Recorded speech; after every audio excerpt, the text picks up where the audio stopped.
saw the word love, and like then I looked at you and like felt like arms or something. I didn't know what it meant, and then like the song pops in my head that we were singing, "Wrap Me in Your Arms," and I just got a picture of like God just wrapping you in His arms, and like just it was like an embrace, but also like protecting. Also, I think kind of had to do some with like what Mallory was saying, like with the storms that.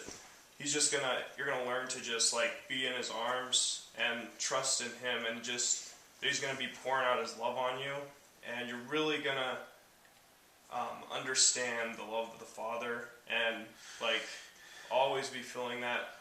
What sometimes if you mess up or something, you might think, oh, I gotta do better, but He's just gonna teach you. He loves you in everything, and it's just gonna be like a kind of a place where you're growing too, as the more that you just learn to rest in His love and in His arms, that's where you're going to be changed and continue to grow in Him. Sweet. Hannah means grace. Faith and grace? Favored grace. Oh, favored. Good. I don't know what it means or anything. I saw a picture of an arrow pointing up, and like kind of in the distance behind us offhand, like that. Pointing up. I don't know if it has to do with anything, but... What do arrows mean to you?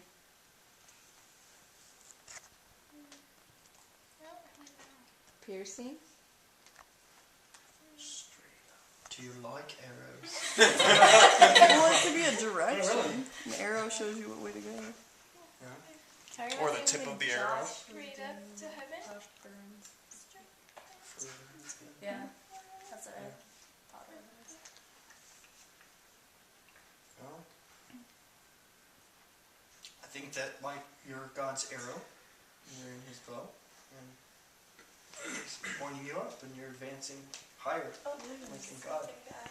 There's a line in a song that I listen to. It's like says all these analogies of like things that like are going and don't stop, and it's like I am an arrow, nothing can stop it. It's like God's pulling you near, and like when an arrow is shot, like a bow and arrow, it's like not gonna stop, and it's just going towards the target and not being God.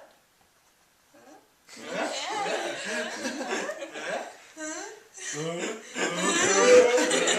It's good. Anybody else? Well, even with the arrows and whatever else, sounds like God's pleased with the direction that she's heading. Confirmation, you're heading in the right direction. I want an arrow like that. A big red shiny one. Alright. Lucky. So now, we'll just pray for Hannah. Did that mean a lot to you? Is that cool? Did any of that stuff speak to you? Second prayer over there. God, we just thank you, God, for sushi.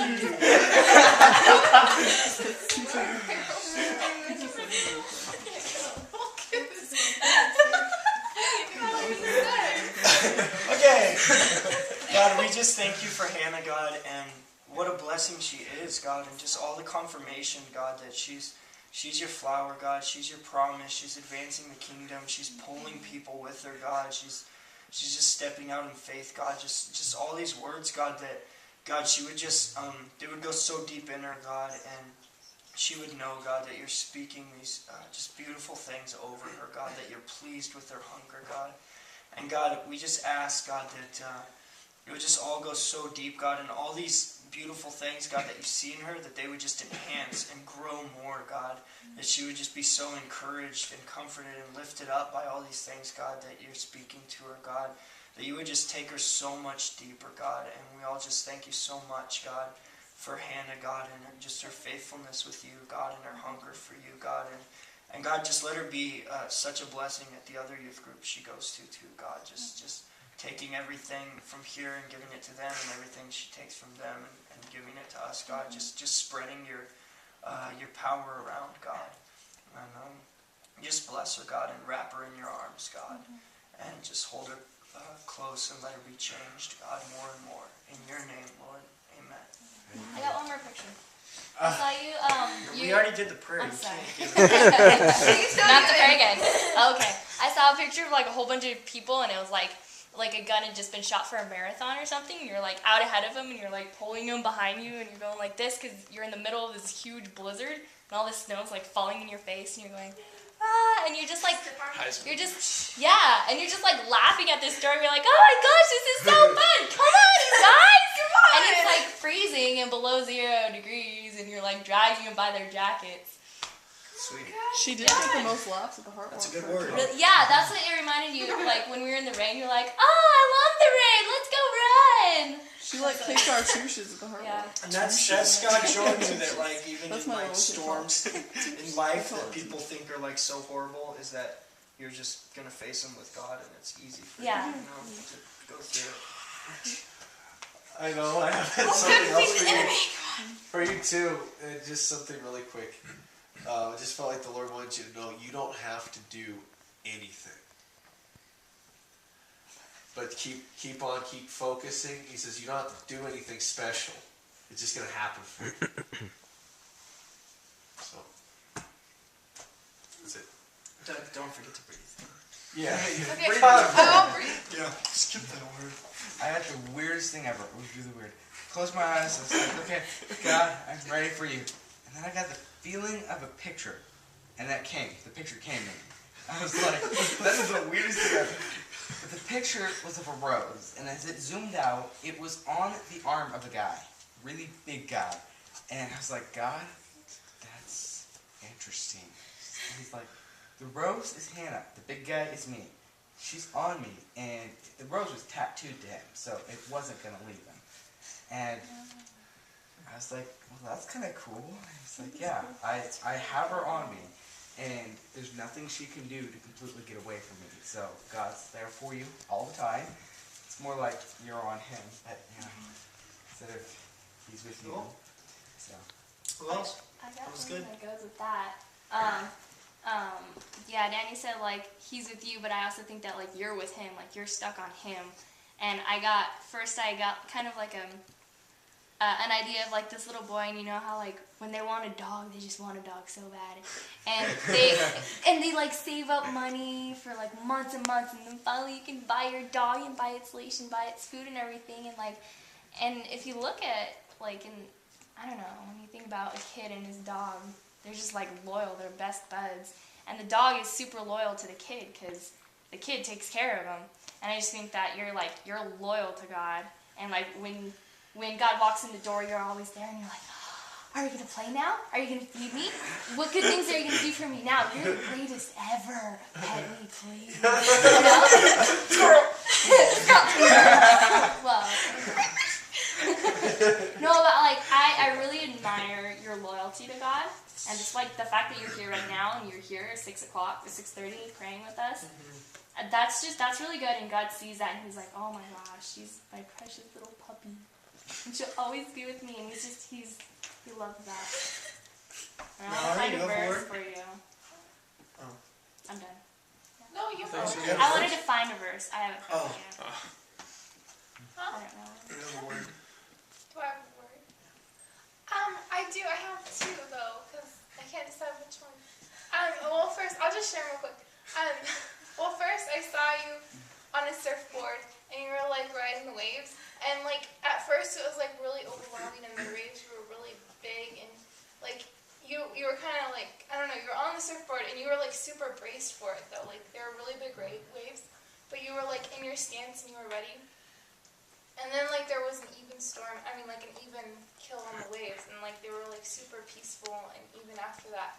So I just felt like God was saying that he's prepared you for such a time as this, like kind of like the Esther thing, like you're prepared, you're ready to stand your ground and to like stay stable, even though like the waves are crashing over sometimes, or like things in your life might feel like they're overwhelming, that you're stable and he's got you, and he's going to take you to the peaceful place and comfort you and be with you. And then I also saw you as like this beautiful iris. It was a white, or it was more like a lily actually. It was like a white lily, and it was really pretty. And I just felt like God was saying you're blossoming into this beautiful woman, and that he's pouring out his spirit on you, because like on the lily was like this water, and it was like little droplets of water. And I just felt like God was saying that he's just watching over you and you're doing a great job. He's proud of you. you're his flower. Yeah, you're his flower and his tattoo. I had one. Yourself. Yeah. No. What I saw as soon as I you don't have to look into the camera. Just you look at me. Anyway, as soon as I closed my eyes, it's like my vision went right to a road, a really long highway, and kind of like you see like a race car driver, the camera right in the front of the car. You just see nothing but the road. And on each side of the road there was just desert. And normally when you look down one of those type of roads, you really don't ever see the end of it. And what I saw was there was the bright light, and the light, I mean, it was there, it never changed, and there was miles and miles of road. I'm not sure exactly what it means, but it feels like the impression I got was that like God's taking you on a journey, and you have the goal set before you, and you know where you have to go.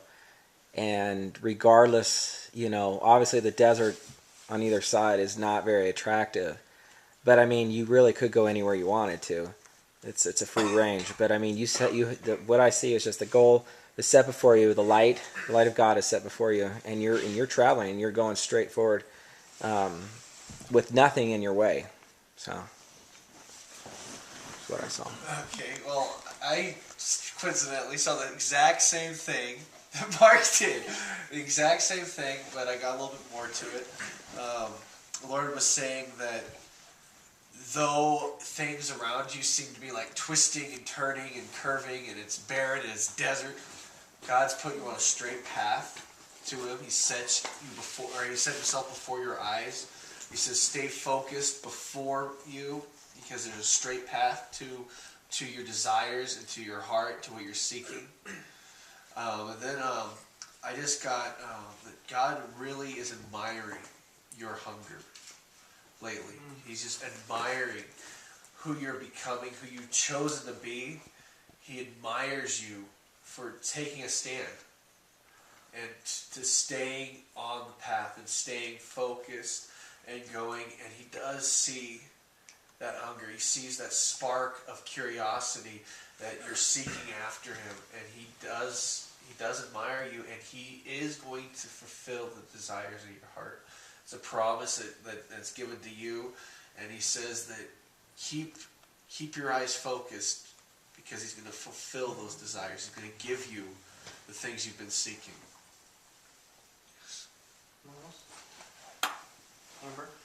Amber? What I got is I closed my eyes and I saw your mom standing right next to you, and I saw you like reach out your hand and grab her hand, kind of like you were leading, and it feels like your mom watches you, but you don't really realize it, that she watches you growing in God, and that it's encouraging her, and that she doesn't tell you all the time, but to her, you're her star. I keep seeing stars like around you guys, and they'll like grow big and then pop, and then like lots of stars popping like all around you guys. And I think your mom really thinks that you're her star. You're like the star. She's focusing on you and focusing on your walk with God, and you're really an example to her. And I saw you guys jumping off something, and I think you took her hand, and you both are jumping off, and I think you're both jumping off into Christ. That you're jumping off the deep end. There's no more looking back, and it looks like you're leading the way to your family. So It's awesome word. I got a couple of things. First off, I heard, that the cry of your heart was for God not to pass you by, and that's basically the first thing. And then I also felt that somehow in the ministry, like in your life right now at school or with your family or in the future maybe, that you will be a good minister in the way that you'll warn unbelievers about what is to come if like they're not of God. Like, I don't know, I don't think it's going to be in a threatening way like we were talking about earlier, but like not to disrespect them, but that you'll be a good, your life testimony I think will be a good